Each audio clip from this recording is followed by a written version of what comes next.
صفحہ نمبر 227 ہم قرضہ اور بیرونی زرمبادلے سے اپنی کھوکھلی تجارت کو سہارا دیتے رہے کیونکہ ہمارے ملک کا شمار کرپٹ ترین ممالک میں ہوتا ہے، کیونکہ یہاں لولی لنگڑی جمہوریت، ضمیر فروشی، ایمان فروشی، ہیرا پیر سے جنت بنانے، برادری ازم، ملائی فریب، ذاتی مفادات، دم توڑتا ہوا خاندانی نظام، لوگوں کی بٹی ہوئی خود غربانہ سوچ، لالچ، خود غرضی عام ہے۔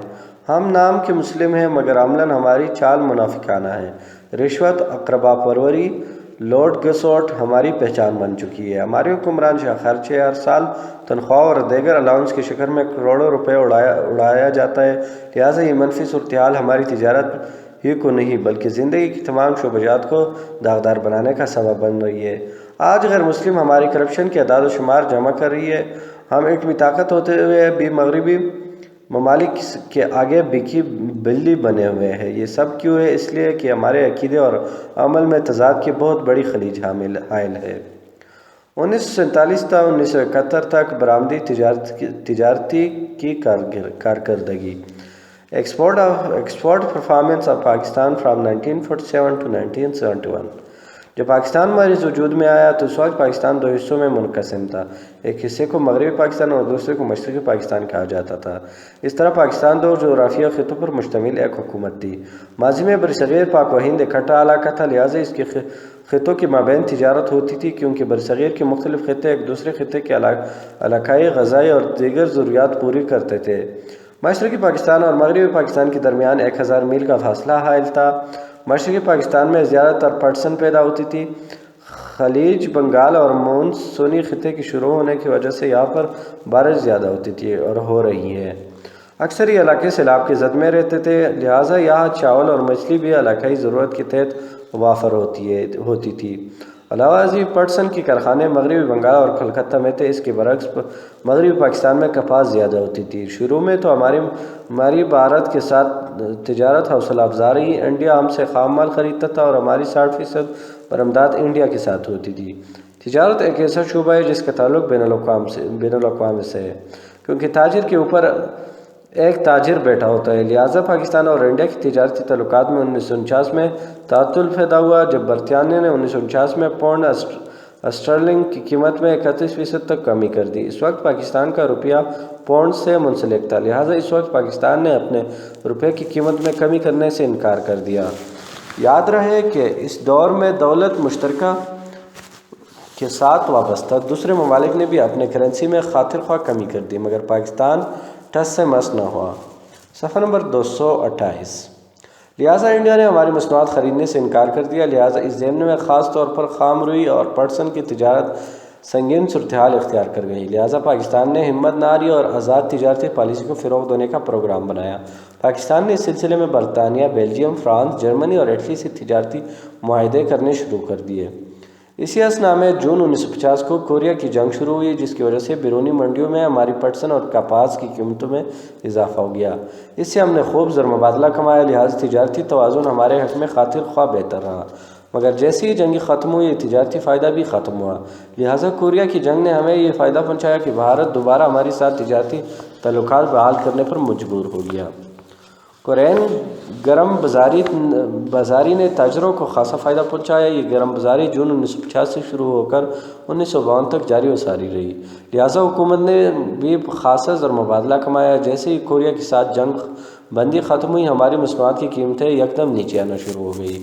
اس سلسلے میں زرمبادلہ میں توازن پیدا کرنے کی خاطر خواہ حکومت نے تجارتی شعبے میں مختلف کنٹرولرز لگائے، لہٰذا 50 کی دہائی میں انہیں کنٹرولرز پر عمل کیا گیا۔ ان کنٹرولرز کے تحت درآمدی اشیاء صرف پر پابندی عائد کی گئی تھی، لہٰذا وقت گزرنے کے ساتھ ساتھ ملک میں ان اشیاء کی قیمتوں میں بے تحاشا اضافہ ہوتا گیا۔ اس لیے کراچی کے تاجروں نے صنعتی شعبے میں اپنی دولت لگا دی، اس طرح ٹیکسٹائل کی صنعت کو سہارا ملا۔ اسی دور میں پاکستان میں انڈسٹریل ڈیولپمنٹ کارپوریشن قائم ہوئی، لہٰذا آزادانہ پالیسی کے پیش نظر وقتی طور پر 1947 تا 48 میں برآمدات وقتی طور پر 542.4 ملین روپے اور 1949 تا 50 میں 535.1 ملین روپے تک گر گئی۔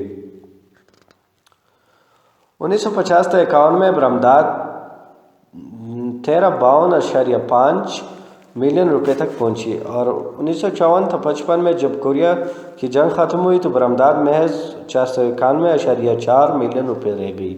پاکستان کی حکومت نے تجارتی کارروائی کو بچانے کے لیے اور زیادہ برآمدی ہدف حاصل کرنے کے لیے روئی، پٹسن اور چائے پر برآمدی ڈیوٹی کافی کم کر دی اور درآمدات میں کمی کے سلسلے میں اوپن جنرل پالیسی کے تحت ہونے والی تجارت کو بند کر دیا تاکہ درآمدات کو کم کر کے زیادہ منافع کمایا جائے۔ 1954 میں برآمدات کو فروغ کی خاطر ایکسپورٹ ارننگ اسکیم کا آغاز کیا گیا۔ اس اسکیم میں ناکامی کی وجہ سے 1955 میں پاکستان میں روپے کی قیمت گر گئی، جس سے برآمدات میں 46% اضافہ ہوا اور ہماری برآمدات 491.4 روپے سے بڑھ کر 742.46 ملین روپے ہو گئی۔ صفحہ نمبر 229۔ اضافہ 1955-56 میں دیکھنے میں آیا۔ اس کے بعد ملک میں ناگہانی صورتحال کے تحت تجارتی خسارہ بڑھتا گیا۔ 1961-62 میں برآمدات محض 542.9 ملین روپے ہو گئی تھی۔ 1950 اور 60 کی دہائی کے دوران حکومت نے بے شمار تجارت کے فروغ کے لیے اسکیمیں متعارف کرائی تاکہ پاکستان کے خام مال اور برآمدات کو بڑھایا جائے۔ 1954 میں ایکسپورٹ انیشیٹو اسکیم متعارف کرائی گئی۔ 1955 میں ایکسپورٹ پروموشن اسکیم، 1962 میں ایکسپورٹ گارنٹی اسکیم، 1964 میں ایکسپورٹ پروموشن کونسل اور 1966 میں ایکسپورٹ مارکیٹ ڈیولپمنٹ فنڈ کی اسکیمیں منظر عام پر آئی۔ علاوہ ازیں تجارتی خسارہ کم کرنے کے لیے مختلف ممالک کے ساتھ معاہدے کیے گئے۔ 1961-62 میں ہمارے ملک کی برآمدات صرف 542.9 ملین روپے تھی، لہٰذا وہ حکومتی کوششوں سے سال 1970-71 میں 1998.4 ملین روپے تک پہنچ گئی۔ 1971 سکوت ڈھاکہ سے 1976-77 تک کی تجارتی کارکردگی۔ From 1971 fall of Dhaka to 1976-77 of trade performance۔ دسمبر 1971 کو مشرقی پاکستان مغربی پاکستان سے علیحدہ ہو گیا۔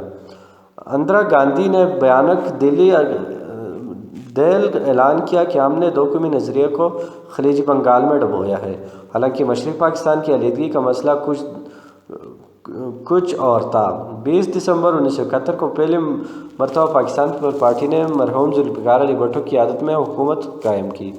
پیپل پارٹی کی عرصہ حکومت 5.5 سال رہا، لہٰذا 4 جولائی 1977 کو ضیاء الحق نے مارشل لا لگایا، دوبارہ امریت قائم کر دی۔ 1971 سے قبل مشرقی پاکستان یعنی بنگلہ دیش اور مغربی پاکستان کے درمیان تجارت کا ایک طویل سلسلہ تھا جو کہ ختم ہو گیا۔ مغربی پاکستان مشرقی پاکستان کو 52% تیار مصنوعات اور 48% بنیادی خام مال کی مصنوعات برآمد کرتا تھا۔ اس کے برعکس مشرقی پاکستان مغربی پاکستان کو 80% تیار مصنوعات اور 20% خام مال کی مصنوعات برآمد کرتا تھا۔ لہٰذا اس بڑے ثانیہ کے مد نظر پاکستان کو اپنی تجارتی پالیسی مختلف ترجیحات کو سامنے رکھ کر مرتب کرنا پڑی، لہٰذا مشرقی پاکستان کی جانے والی درآمدات کے متبادل کسی اور ملک سے رابطہ قائم کرنا پڑا۔ نئی منڈیاں تلاش کی جانے لگی۔ 1972 کے ایکسپورٹ بونس اسکیم کو ختم کر دیا گیا۔ پاکستان روپے کو 131% ڈی ریگولیٹ کر دیا گیا۔ اس کا برآمدات پر اچھا اثر نہ پڑا، مگر دوسری طرف پاکستان کی بیرونی قرضوں کا حجم بڑھ گیا، لہٰذا ہماری برآمدات 1973-74 میں 1.2 ملین روپے تک پہنچ گئی۔ اس طرح 1977-78 کی برآمدات کی شرح 1298.04 ملین ہو گئی۔ صفحہ نمبر 230۔ 1972-73 میں بیرونی زر مبادلہ کے ذخائر 171 ملین ڈالر سے بڑھ کر 342 ملین ڈالر ہو گئے۔ پیپل پارٹی اصل میں اشتراک کی اصولوں کی معاشی شعبے پر لاگو کرنا چاہتی تھی، لہٰذا اس کے لیے نہ تو ملک کے حالات سازگار تھے اور نہ ہی عوام کی ذہنی تربیت پہلے سے کی گئی تھی، لہٰذا معیشتی خسارے منظر عام پر آنا شروع ہوا۔ سرکاری سرمایہ کاری کا تناسب بڑھتا گیا جبکہ نجی سرمایہ کاری گھٹی گئی۔ ضیاء دور کی پاکستان برآمدات تجارتی کارکردگی۔ Pakistan export performance of Zia rule. 1977-81 کے برآمدات میں مسلسل اضافہ ہوتا گیا۔ 1981-82 میں برآمدی تجارت میں 17% کمی آئی۔ اس کی بہت ساری وجوہات تھی۔ ضیاء حکومت نے ڈی نیشنلائزیشن پالیسی پر عمل کرنا شروع کیا، لہٰذا اس عمل کی رفتار خاصی سست تھی۔ 1970 میں جنگ فیکٹری اور رائس ہیسکنگ میلز کو واپس ان کے اصل مالکان کی طرف لوٹا دیا گیا۔ 1977-78 میں خام قومی پیداوار میں اضافے کی شرح 6.4% رہی، جبکہ 1977 تا 80 میں شرح 6.51% نوٹ کی گئی۔ ادائیگیوں کے توازن میں خسارہ بڑھتا گیا، افراطی ضرب بھی بڑھتا گیا۔ تجارت کو سہارا دینے کے لیے نجی سرمایہ کاروں کو مختلف ترغیبات دی گئی۔ آسان قرضوں کی فراہمی ضیاء الحق کی حکومت چونکہ مولیوں کی تحریک کے باعث وجود میں آئی تھی، لہٰذا ضیاء حکومت نے نام نہاد اسلامائزیشن کا عمل شروع کر دیا، جس پر تبصرہ کرتے ہوئے اس وقت کے روس کے صدر برژنیف نے کہا تھا "لاف ایٹ ضیاء اسلام" کہ مجھے ضیاء کے خود ساختہ اسلام پر ہنسی آئی ہے، کیونکہ اس کی اسلامائزیشن کا عمل ایک بے جان تھا جسے عام شخص کو کوئی فائدہ یا حق ملتا ہوا نظر نہیں آتا ہے۔ بہرحال مارچ 1978 کو ٹیکس ہالیڈے جیسی اسکیمیں متعارف کرائی گئی۔ اس کا مقصد یہ تھا کہ پسماندہ علاقوں میں سرمایہ کاری کرنے والوں کو 5 تا 10 سال ٹیکس معاف ہوگا۔ اپنے افراد جو صنعتی اشیاء برآمد کرتے ہو اس کو ریبیٹس دینے کا اعلان کیا گیا۔ ایکسپورٹ پروسیسنگ زون قائم کیے گئے، جس کے تحت غیر ملکی سرمایہ کاروں کو بعض سہولیات مہیا کی گئی۔ لہٰذا اس دور میں اچھی تجارتی اہداف حاصل نہ ہو سکے۔ اس کی وجوہات یہ ہوتی: سرمایہ کاری کی بلند مصارف، بلند شرح سود، ٹیکس کا ناقص ڈھانچہ، پست منافع، بہت سی اشیاء کی منڈی کا محدود ہونا، تجارت میں منافعوں کا بلند ہونا، مزدوروں اور مالکوں کے درمیان تنازعات کا عام ہونا۔ گیس صفحہ نمبر 231 گیس، بجلی، پانی اور نقل و حمل کی سہولتوں کا محدود ہونا، اجرین کار اور سرمایہ کاروں کی حکومتی ترغیبات کے برعکس زیادہ منافع خوری کا مطالبہ کرنا۔ نجی سرمایہ کاری کی وجہ سے تجارت میں تھوڑا سا استحکام آ گیا، مگر اس سے مہنگائی اور افرادی ضرر بڑھ گیا۔ ضیاء دور میں صنعتوں کی صورتحال اچھی رہی۔ 31 دسمبر 1982 کو بیرونی قرضوں کا بوجھ $9.2 بلین تھا۔ وزیر اعظم جنیجو کا دور 1988 تا 1986۔ Prime minister Muhammad Khan Junejo as period from May 1986 to 1988۔ Junejo حکومت نے سماجی اور معاشی انصاف کو بعام عوام تک پہنچانے کا عزم کیا۔ جنیجو حکومت نے مخلصانہ طور پر کام کیے، ٹیکس کے ڈھانچے کو بہتر بنانے کے لیے نیشنل ریفارمز کمیشن قائم کیا اور ایڈی ریگولیشن کمیشن کی بنیاد بھی رکھی، جس کی بنیادی کام خوردنی تیل اور کھادوں کے کارخانوں کو ان کے مالکان کے حوالے کرنا تھا۔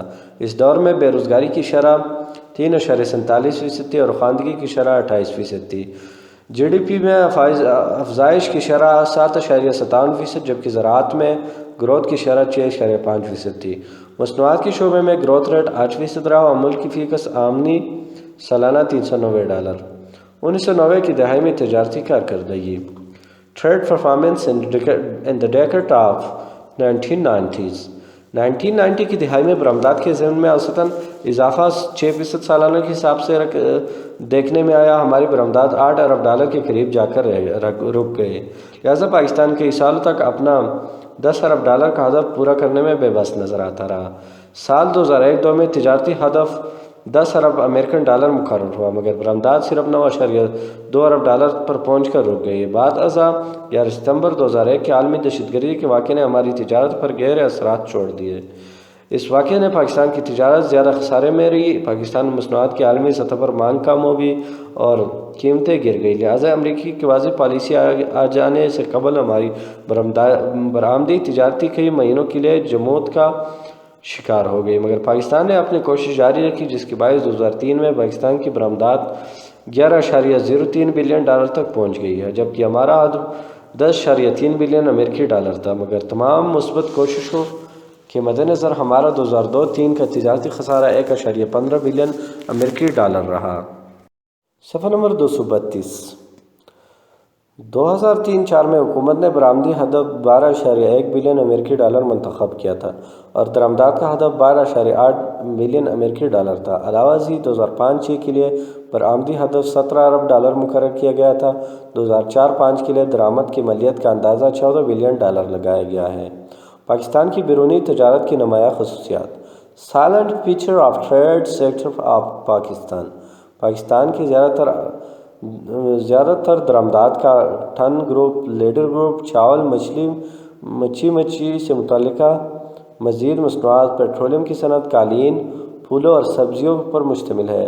اگر کاٹن گروپ کی وضاحت کی جائے تو اس میں خام کپاس، داگا، grey cloth, ready made garments, canvas bed sheet, ترپالیں، ہوزری، تولیہ اور کپڑے سے متعلقہ دیگر مصنوعات آتی ہے۔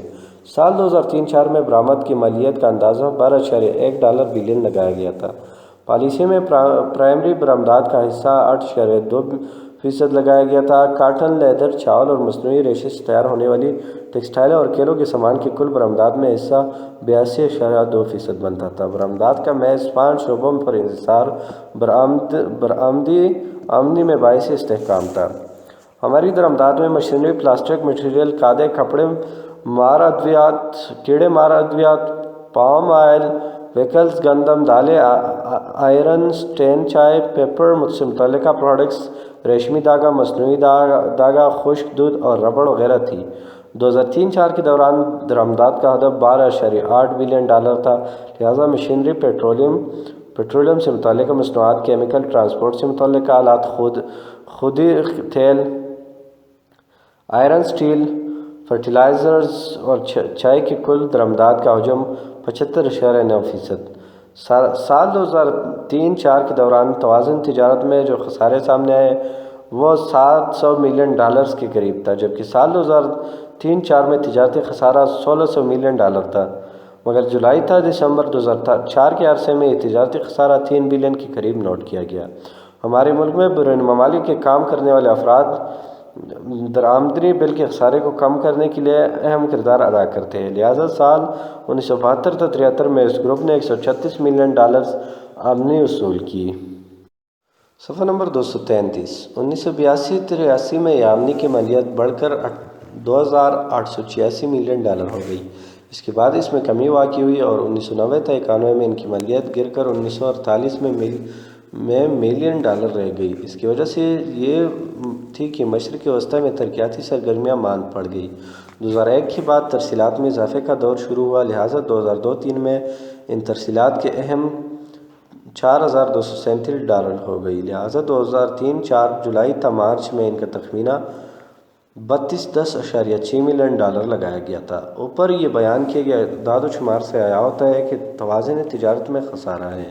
پاکستان میں درآمدات و برآمدات کی شرح کمی و زیادتی کا شکار رہتی ہے۔ اگر سال 1990-91 میں باسٹر نسبت برآمد کو 100 فرض کیا جائے تو 2002-03 میں یہ گر کر حل ہو جاتی ہے اور سال 2003-4 جولائی تا مارچ اس میں مزید کمی آتی ہے اور یہ 79.5% ہو جاتی ہے۔ جون 1993 اور پھر 1998 میں پاکستان کی بیرونی زر مبادلے کے ذخائر بہت پست سطح تک پہنچ گئے تھے، مگر بعد ازاں قرضوں کی ری شیڈولنگ، جنگ، افغانستان، امداد اور گرانٹس کی آمد، کھلی منڈی سے ڈالرز کی خریداری اور بیرونی ترسیلات میں اضافے کے سبب 2002-03 میں بیرونی زر مبادلہ کی رقم $10.5 بلین بنتی تھی، جو کہ دسمبر 2004 میں $12 بلین کے قریب ہو گئی۔ 1973 میں عربوں نے تیل کی قیمتوں میں ہوشربا اضافہ کر دیا۔ ایک بیرل کی قیمت جو پہلے تقریباً $3 تھی سے 1993 میں بڑھا کر $10 کر دیا گیا۔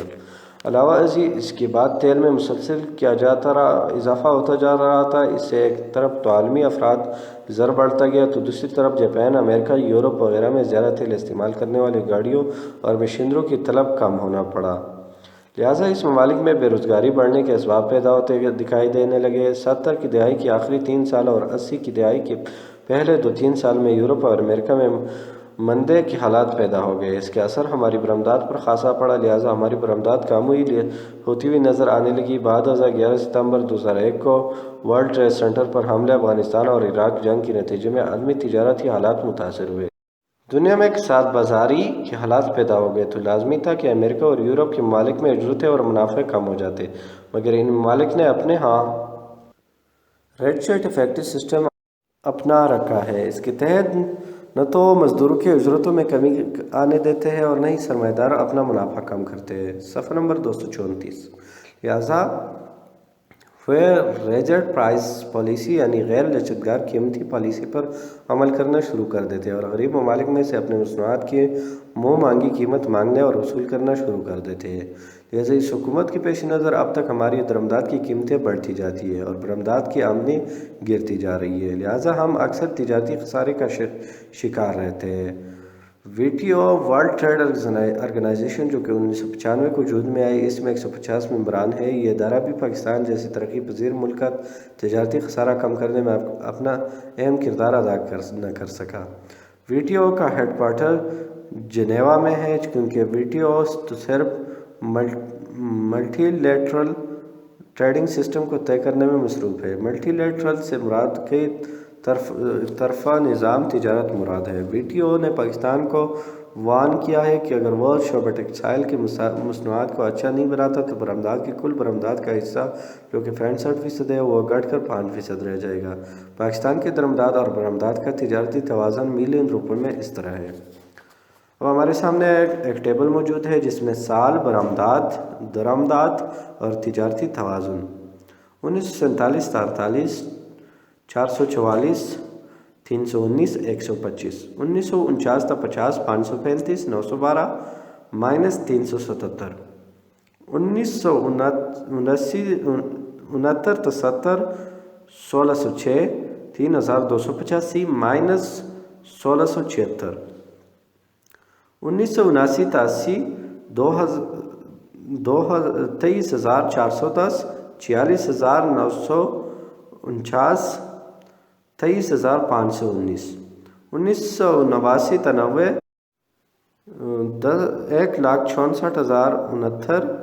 1,64,069، 1,48,853، -42,384، 1999 تا 2000، 4,43,678، 5,33,793، -90,114۔ تجارتی خسارے کی وجوہات۔ تجارتی خسارے جو کہ پاکستان کو ایک بلا کی طرح چمٹ گیا ہے، اس کی وجوہات یہ ہے۔ صفحہ نمبر 235، reason for negative trade balance. Pakistan کی مصنوعات اتنی معیاری نہیں ہے کہ وہ دنیا کی اشیاء کی مقابلہ کر سکے۔ دوسرے ممالک کی طرف سے عائد کیا گیا ٹیرف جو کہ خاصی طور پر ہماری درآمدات کو خاص متاثر کرتا ہے۔ کوٹا سسٹم جس کو کئی ممالک آپس میں طے کرتی ہے، اس کا منفی اثر بھی پاکستان پر پڑتا ہے کیونکہ ہماری درآمدات و برآمدات محدود ہے۔ پاکستان بعض اشیاء یعنی خاص مشینری، ٹولز اور اسپیئر پارٹ کے سلسلے میں ہمیشہ سے دوسرے ممالک پر انحصار کرتا ہے۔ ہماری ہیوی درآمد پیٹرولیم ہے۔ ہم ایک زرعی ملک ہونے کے باوجود گندم، خوردنی تیل باہر سے درآمد کرتے ہیں۔ آبادی میں شدید دباؤ اور مناسب معاشی ڈھانچہ نہ ہونا ایک وجہ، ناقص سماجی ڈھانچہ، ڈیفیکٹیو سوشل سٹرکچر بھی ہے۔ ہم شادی، عرسوں، میلوں ٹیلوں پر بے تحاشا خرچ کرتے ہیں۔ علاوہ ازیں نوجوان نسل اور بوڑھوں میں نسلی تفاوت پایا جاتا ہے۔ ہر نئی نسل کا ایک بڑا حصہ آرام، ہر مست اور سہل افکار بنتا جا رہا ہے۔ آج زرعی اشیاء کا معیار بہتر بنانے میں چندہ کوششیں نہیں کرتے بلکہ کساد بازاری اور ناجائز منافع خوری کی طرف دیوانہ وار بھاگ رہے ہیں۔ یہاں پر شو کلچر عام یعنی دکھاوے کے اثرات ہارے زمین کو گن کی طرح چاٹ رہے ہیں۔ جھوٹی شان و شوکت، درآمدی کاروں کا زیادہ استعمال، زرعی زمین کا گھٹنے جانے اور بے شمار سوسائٹیوں کا بن جانا ہماری زرعی پیداوار کو تباہ کرنے کے مترادف ہے۔ فیملی کنٹرول سسٹم، نئے آبادی دن بدن بڑھتی جا رہی ہے۔ ہر سال 30 لاکھ آبادی بڑھتی جا رہی ہے۔ افراطی زر اور مہنگی از خود لوگوں کی طرف سے بڑھائی جا رہی ہے۔ غیر سیاسی استحکام کی حکومتیں جو اکثر اپنے فائدے کے لیے غلط معاشی پالیسیاں بنا کر پورے ملک کو داؤ پر لگانے کا کھیل کھیلتی آ رہی ہیں۔ صفحہ نمبر 236، قومی بچتوں اور سرمایہ کاری میں کمی کا رجحان، ٹیکنیکل تعلیم کا عمل کا ناپائیدار یا غیر معیاری ہونا، عالمی مارکیٹ میں ہمارے اوپر مختلف اقسام کی پابندیاں موجود ہیں، مثلاً patent, copyrights, trademark, design وغیرہ ہی ہماری برآمدات پر منفی اثرات ڈالی رہی ہے۔ پاکستان میں ایسے کارخانے لگائے گئے ہیں جس کے لیے خام مال میں ہمارے باہر سے درآمد کرنا پڑتا ہے۔ پاکستان کی کرنسی ویلیو دن بدن کم ہوتی جا رہی ہے۔ ہم کو بحری جہازوں کے کرائے کے مد میں زیادہ رقم ادا کرنی پڑتی ہے۔ ہمیں ہر سال عملے کی قیمتیں بڑھانا پڑ جاتی ہے۔ تجارتی خسارے کے متعلق موجودہ صورتحال، current situation of negative trade balance. 13 اکتوبر 2006 کو عالمی ماحولیاتی ادارے نے اپنی رپورٹ پیش کی ہے۔ اس کے مطابق کہا گیا کہ پاکستان کو رواں مالی سال کی پہلی سہ ماہی میں $3.16 ارب کا تجارتی خسارہ ہوا، جو کہ گزشتہ سال کے اس عرصے میں $2.4 ارب تھا۔ حکومت نے 2006-07 کے دوران تجارتی خسارے کو 9.4 ارب ڈالر تک محدود رکھنے کے لیے برآمدات کا صرف 18.6 ارب ڈالر جبکہ درآمدات کا صرف 28 ارب ڈالر مقرر کیا تھا، مگر جولائی تا ستمبر سماہی کے ہر ماہ برآمدات میں 1.5 ارب ڈالر کی کمی واقع ہوئی۔ لہٰذا اندازہ ہے کہ مالی سال کے آخر تک یہ خسارہ 12 ارب ڈالر سے بھی تجاوز کر جائے گا۔ لہٰذا عالمی مالیاتی اداروں اور ماہرین معاشیات نے حکومت پاکستان سے اقتصادی استحکام کے لیے تجارتی خسارے کو کنٹرول کرنے کی اپیل کی ہے۔ اس کے مطابق حکومت نے برآمدی سیکٹر کی معاونت کے لیے بجٹ میں 5 سے 6 ارب روپے کا جو ریلیف پیک دیا تھا، اس کے مثبت نتائج حاصل نہیں ہو سکے۔ تجارتی خسارے کی موٹی وجوہات یہ بیان کی گئی ہیں: ایکسپورٹ کا غیر معیاری ہونا، رن پٹھانی پل کا ٹوٹنا، سیلاب اور بارشوں سے برآمدی اشیاء کے نقل و حمل کا متاثر ہونا، قیمتوں میں ہوشربا اضافہ ہونا۔ اس دوران وفاقی اور ادارہ شماریات کی جاری کردہ اعداد و شمار میں مزید بتلایا گیا ہے کہ سال 2006 کی جولائی تا ستمبر پہلے سے ماہ میں برآمدات کا حجم 4.27 ارب ڈالر رہا، جو کہ گزشتہ سال ہی اسی عرصہ 2.88% رہا سے زیادہ ہے۔ صفحہ نمبر 237۔ اس کے مقابلے میں 7.3 ارب ڈالر کی درآمدات ہو جو کہ گزشتہ سال ہی اسی عرصے 13.38% زیادہ ہے۔ ستمبر 2006 میں 1.42 ارب ڈالر کی برآمدات ہوئی جو کہ گزشتہ سال کے 1.48 ارب ڈالر سے 4.53% کم ہے۔ اکتوبر 2006 میں 2.37 ارب ڈالر کی درآمدات ہوئی جو کہ گزشتہ سال 2.44 ارب ڈالر تھی۔ اس طرح ستمبر 2006 میں 1.03 ارب ڈالر کا تجارتی خسارہ ہوا۔ لہٰذا یہ رپورٹ اس امر کی غمازی کر رہی ہے کہ ہماری تجارتی مستقبل اچھا نہ ہے، جس کے دعوے ہماری حکومت ہر وقت کرتے رہتی ہے، وہ اپنے ناکامیوں پر پردہ ڈال رہی ہے۔ حال ہی میں ماہر معاشیات پروفیسر نیلسن نے پاکستانی تجارت کو لو لیول ایکویلیبرم ٹریڈ کا نام دیا ہے، یعنی پست سطح ہر توازنی جہاں آمدنی گھٹانے والی قوتیں انکم ڈپریسنگ فورس، آمدنی بڑھانے والی قوتوں یعنی انکم جنریٹنگ فورس پر حاوی ہوتی رہتی ہے۔ لہٰذا اس قسم کی معیشت میں پیداواری اضافہ ناممکن ہو جاتا ہے، لہٰذا اس کا مقدار افراد یعنی انفلیشن کے علاوہ اور کچھ نہیں ہوتا۔ لہٰذا ہم اللہ تعالیٰ سے دعا ہی کر سکتے ہیں کہ ہماری مشکلات حل فرما کر۔ دعا محض رسمی ہاتھ بلند کرنے کا نام نہیں بلکہ عملاً کچھ کرنے کا نام ہے، اور مثبت عمل اس وقت ہو سکتا ہے جب منفی عمل کو چھوڑ دیا جائے۔ لہٰذا منفی اعمال کو چھوڑ کر مثبت کا خیال کرنا عجب سا اور ناممکن ہو جاتا ہے۔ پاکستان کے اہم برآمدات کا پس منظر۔ Background of major export of Pakistan. Pakistan میں برآمدات کی قسم میں تبدیلی آ رہی ہے۔ پہلے ہماری برآمدات کا انحصار زرعی خام مال پر تھا، مگر وقت گزرنے کے ساتھ ساتھ خام اور نیم خام مصنوعات کی برآمد میں کمی آنا شروع ہو گئی، لہٰذا صنعتی مصنوعات کی برآمدی میں اضافہ ہوتا گیا۔ جب پاکستان معرض وجود میں آیا تو ہماری تجارت میں خاصا توازن تھا، کیونکہ درآمدات پر بہت زیادہ پابندیاں لگا گئی تھی اور ہمارے برآمدات کا ہدف بہت عمدہ تھا، لہٰذا یہ عرصہ ایک سال ہی محیط رہا، یعنی 1947 تا 48 کا ایک سال بعد ازاں اگست 1948 کو گورنمنٹ نے OGL پالیسی یعنی اوپن جنرل لائسنس پالیسی کا آغاز کیا۔ اس پالیسی کے تحت امپورٹرز حضرات کو لائسنس خریدنے کے مواقع دیے گئے تاکہ وہ لائسنسز کی بنیاد پر غیر ملکی مصنوعات بیرونی ممالک سے منگوا سکے۔ اس عمل سے نے بھی تجارتی توازن کو غیر متوازن کر دیا اور مارکیٹ میں درآمد شدہ اشیاء کا ایک سیلاب سا آ گیا۔ بعد ازاں 1949 میں برطانوی پاؤنڈز 30% تک ڈی ویو ہو گیا، مگر پاکستان نے اپنی کرنسی کو ڈی ویلیو نہ کیا۔ صفحہ نمبر 238۔ ساتھ تجارتی روابط منقطع کر دیے۔ پاکستان کو خاصی معاشی دشواری پیش آئی کیونکہ ہماری 60% تجارت بھارت کے ساتھ تھی۔ اس گمبھیر صورتحال کے پیش نظر پاکستان کو اپنی تجارتی پالیسی تبدیل کرنا پڑی، لہٰذا اوپن جنرل لائسنسوں OGL پر پابندیاں عائد کی گئی کہ وہ بیرونی ممالک سے مشینری، کیمیکلز، ڈرگز، معدنیات اور تیل وغیرہ نہ منگوا سکے۔ بعد ازاں 1950 کو کوریا جنگ نے پاکستان کی برآمدات کو خاصا فائدہ پہنچایا اور ہم نے اپنے برآمدی ہدف کے پیش نظر $177 ملین کمائے، لہٰذا OGL پالیسی بحال کر دی گئی، مگر یہ بوم عروج پر ایک سال ہی رہا کیونکہ بعد ازاں جنگ ختم ہو گئی۔ 1952 میں فارن ایکسچینج خطرناک حد تک نیچے چلا گیا، لہٰذا درآمدات کے سلسلے میں ہمیں خود اپنے آپ پر بے شمار چیکس لگانے پڑے۔ OGL پر بھی پابندیاں لگا دی گئی۔ اس دور میں ہماری کپاس نہایت کم نرخوں پر بکی۔ ایکسپورٹس حضرات نے کاٹن بورڈز کے مد میں تمام مصنوعات آئٹمز ہر ایکسپورٹ ڈیوٹی کم کر دی گئی اور خام اون پر تو ہر ڈیوٹی بالکل ہی ختم کر دی۔ مگر یہ تمام اقدامات تجارت کے منفی رجحان کو ختم نہ کر سکی۔ لہٰذا ستم ظریفی یہ ہوئی کہ ملک میں صنعتوں کا چھوٹا سا جال بچھانا شروع ہوا، مگر اس میں استعمال ہونے والا خام مال سارے کا سارا بیرونی ممالک سے درآمد کرنا پڑا۔ 1955 میں ہم نے اپنی کرنسی ڈی ویلیو کر دی، مگر اس سے بھی خاطر خواہ نتائج برآمد نہ ہو سکے۔ بعد ازاں 1958 میں ایکسپورٹ بونس اسکیم کو متعارف کرایا گیا۔ اس اسکیم کے تحت ایکسپورٹرز کو واچرز کے ذریعے مختلف آئٹم مختلف مقدار سے بیرونی ممالک سے منگوا سکتے ہیں۔ اس اسکیم کو بعد ازاں 1972 میں منسوخ کر دیا۔ 1962 میں ایکسپورٹ گارنٹی اسکیم متعارف ہوئی۔ اس میں قرار دیا کہ کمرشل رسک کے بغیر بیمہ ختم نہیں ہوتا۔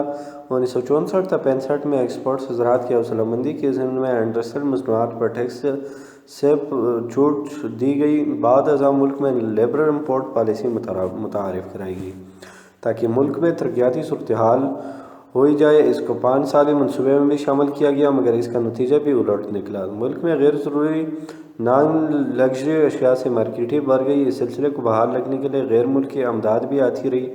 یہ گرانٹس کی صورت میں ہمیں ملتی رہی اور پھر یہ بند ہو گئی، لہٰذا ہمارے اوپر قرضوں کا بوجھ بڑھ گیا۔ بعد ازاں گرانٹس کم ہوتی گئی اور قرضے بڑھتے گئے۔ ہمیں 1971 کو ایک دھچکا لگا جب مشرقی پاکستان بنگلہ دیش بن گیا، لہٰذا ہمیں نئی مارکیٹ ڈھونڈنی پڑی۔ صفحہ نمبر 239۔ 1972 میں پاکستان کی معیشت میں ایک سیاہ دور آیا جب ہمارا روپیہ 100% سے بھی زیادہ ڈی ویلیو ہو گیا۔ ایسا IMF اور ورلڈ بینک کے پریشر سے ہوا، مگر تجارتی صورتحال آہستہ آہستہ درست ہونا شروع ہو گئی۔ بعد ازاں 9 جنوری 1982 کو ہم نے اپنے روپے کا رنگ امریکی ڈالر سے جوڑ دیا، لہٰذا روپے تیزی سے تیرتی ہوئی کرنسی فلوٹنگ کرنسی بن گیا، لہٰذا دوسرے ممالک نے بھی نسبتاً ہماری کرنسی کی ویلیو کم تر ہو گئی اور ہمیں درآمدات کے مد میں خاصی رقم صرف کرنی پڑی۔ اب ہمارے سامنے مینوفیکچرنگ اشیاء، پرائمری اشیاء، نیو مینوفیکچرنگ اشیاء کا ایک ڈائیگرام موجود ہے جس میں ان کو ظاہر کیا گیا ہے۔ پاکستان روایتی طور پر برآمدات کا خام مال برآمد کرتا ہے۔ وقت کے ساتھ ساتھ برآمدات کی نوعیت اور آئٹمز میں تبدیلی آتی ہے۔ ابتدا میں زیادہ تر انحصار زرعی خام مال پر مرکوز ہے، لیکن خام اور نیم تیاری مصنوعات کی برآمدی میں کمی آئی ہے، جبکہ صنعتی مصنوعات کی برآمدات میں تیزی سے اضافہ ہوتا چلا گیا ہے۔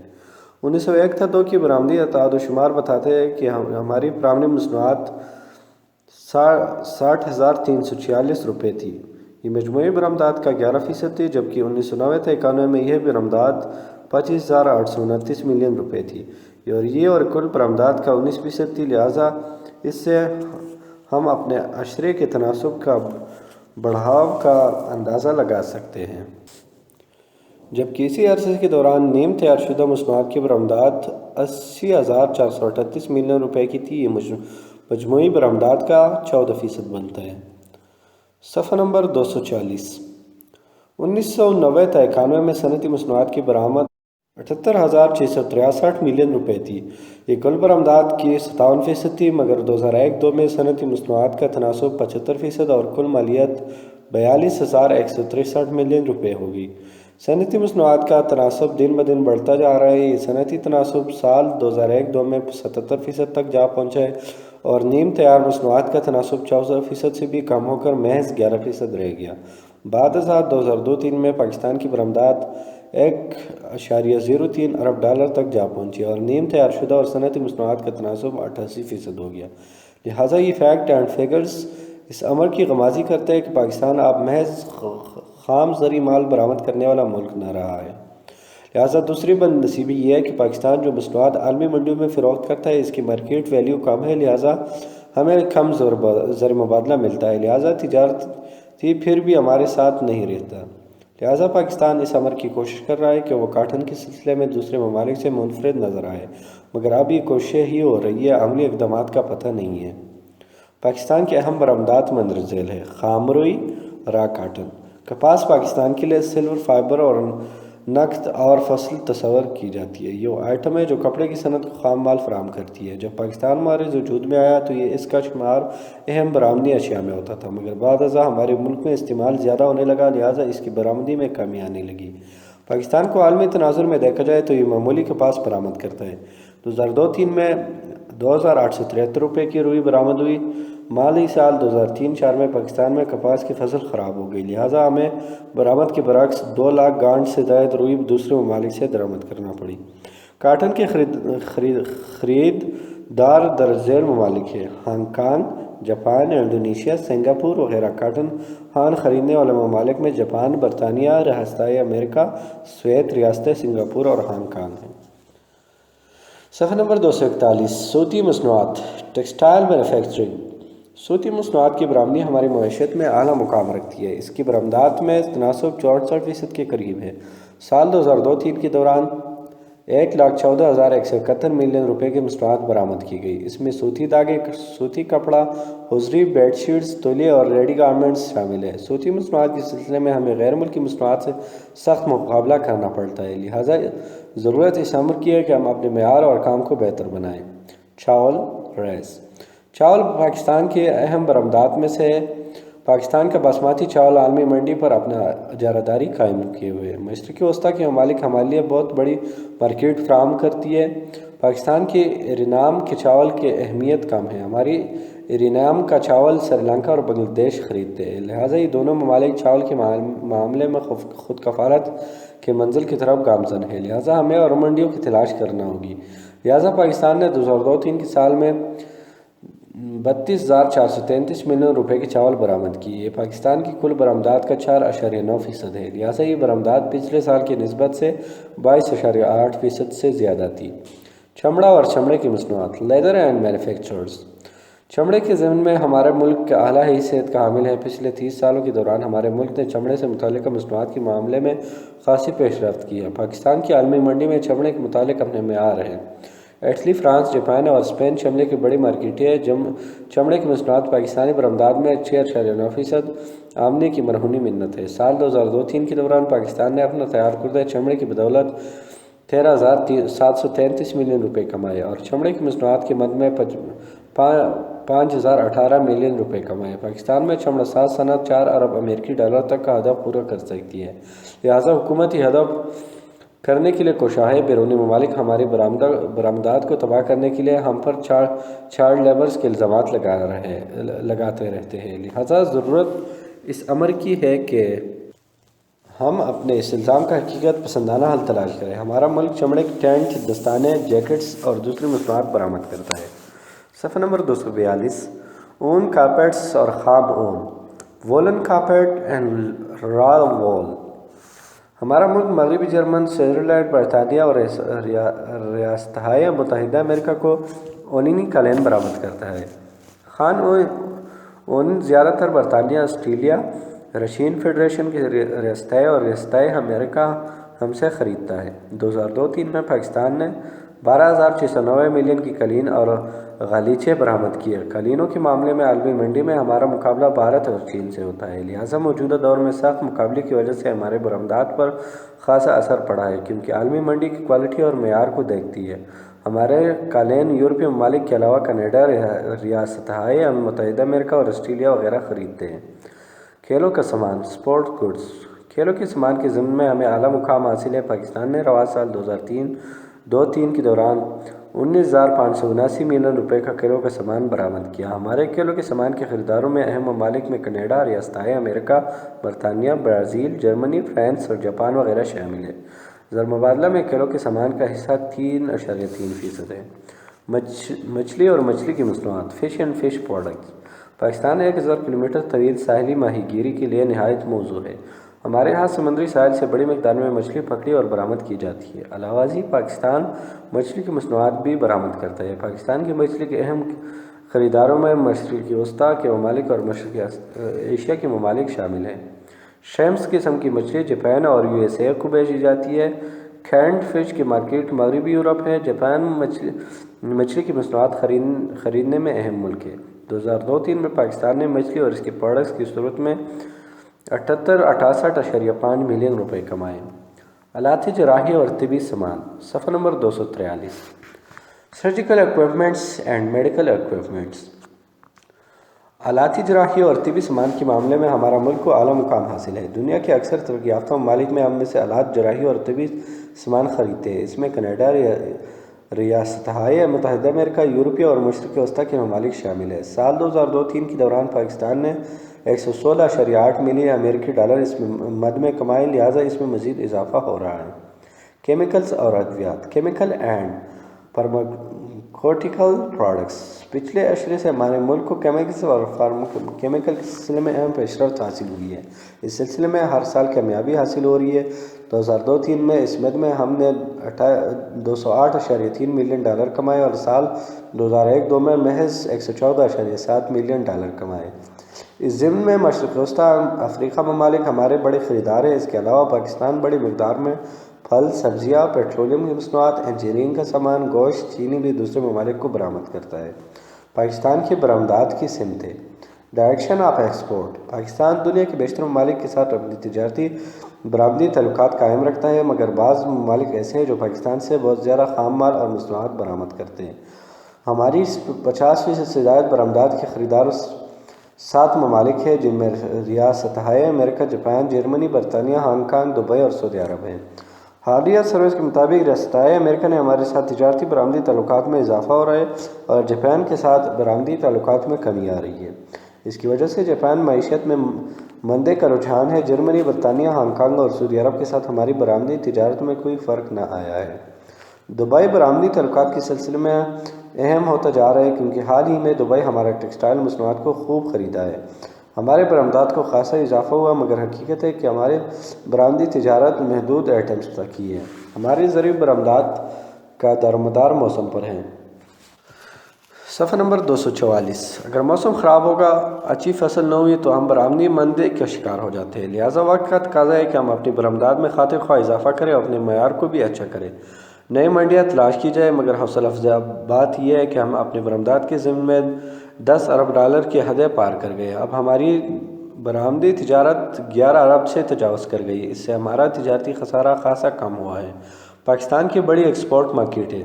Major export market of Pakistan. نام ملک، فیصد تناسب سال 1990 تا 91، فیصد تناسب سال 2002 تا 3۔ ریاستہائے امریکہ 10.8، 23.5، جاپان 8.9، 5.2، برطانیہ 7.3، 7.1، ہانگ کانگ 6.0، 4.6، دبئی 2.8، 9.0، سعودیہ 3.6، 4.3، کل 47.7، 55.0۔ دوسرے ممالک 52.3، 45.0، کل 180 اور 100۔ یہ ایک ڈائیگرام کی صورت میں ہم نے پڑھا۔ پاکستان کی تجارتی تعلقات۔ Trade relation of Pakistan. Pakistan نے کئی ممالک سے تجارتی معاہدے کے لیے، خاص طور پر ہماری زیادہ تر تجارت برطانیہ اور دولت مشترکہ کے ممالک سے ہے۔ بعد ازاں ہماری تجارتی معاہدے مغربی ممالک اور دوسرے ممالک سے ہوئے ہیں، ان میں جاپان بھی شامل ہے۔ پاکستان نے ماضی میں سابقہ روس اور شمالی کوریا کے ساتھ بارڈر قسم کے تجارتی سمجھوتوں پر دستخط کیے۔ مشرق وسطیٰ کے ممالک اور یورپی ممالک سے بھی معاہدے کیے گئے۔ 1951 میں سے پاکستان نے برطانیہ سے تجارتی معاہدے کر رکھے جس پر اب عمل درآمد ہوتا رہے، مگر ضرورت اس امر کی ہے کہ ہمارے معاہدے دیرپا اور اس پر عمل درآمد کیا جائے گا۔ عزیز طلبہ، یہ آڈیو ریکارڈنگ آپ کے لیے ہیومینیٹیرین ڈیولپمنٹ آرگنائزیشن ایبٹ آباد کے ذریعے اہتمام کی گئی۔ ہیومینیٹیرین ڈیولپمنٹ آرگنائزیشن ایبٹ آباد 2011 سے اپنی مدد آپ کے تحت صحت، تعلیم اور معاشی خود مختاری کے شعبوں میں بہتری کے لیے کوشاں ہے۔ ادارہ نے نہ صرف خیبر پختونخوا بلکہ ملک بھر کے نابینا طلباء کی تعلیمی مشکلات اور رکاوٹوں کو دور کرنے کے لیے FA تا ماسٹرز لیول کی نصابی کتب اور کورسز، جن میں علامہ اقبال اوپن یونیورسٹی کے کورسز بھی شامل ہیں، کو آڈیو ریکارڈنگ میں منتقل کرنے کا اہتمام کیا ہے تاکہ نابینا طلباء اعلیٰ تعلیم تک رسائی حاصل کر کے ملک و قوم کی ترقی اور خوشحالی میں اپنا بھرپور کردار ادا کر سکیں۔ یہ تمام آڈیو ریکارڈنگز نابینا طلباء کو بالکل مفت فراہم کی جا رہی ہیں۔ نابینا طلباء کے علاوہ دیگر طلباء بھی اس تعلیمی سہولت سے